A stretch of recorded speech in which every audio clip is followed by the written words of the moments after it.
வணக்கம், Gen Z YouTube channel. இன்றைக்கி நம்ம பார்க்க போகிறது மின்ட்டு மார்கரிட்டா வித் சோடா. வாங்க எப்படி பண்ணுறதுன்னு பார்க்கலாம். மிக்சரில் மின்ட்டு போட்டிருக்கேன். இதோட கொஞ்சம் லைம் ஜூஸ் ஆட் பண்ணிக்கலாம். 1 டம்ளர் ஆட் பண்ணிட்டு இதோட 1½ ஸ்பூன் சால்ட்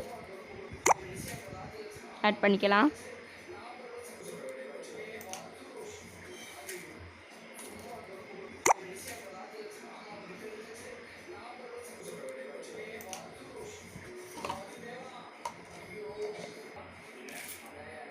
இதோட 4 ஸ்பூன் சுகர்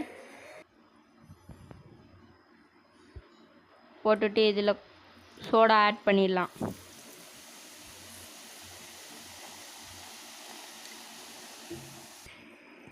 இதோட கொஞ்சோண்டு தண்ணி ஊற்றிட்டு நம்ம மிக்சரில் அடித்து எடுத்து கிளாஸில் ஊற்றணுன்னா நம்மளோட சோடா ரெடி.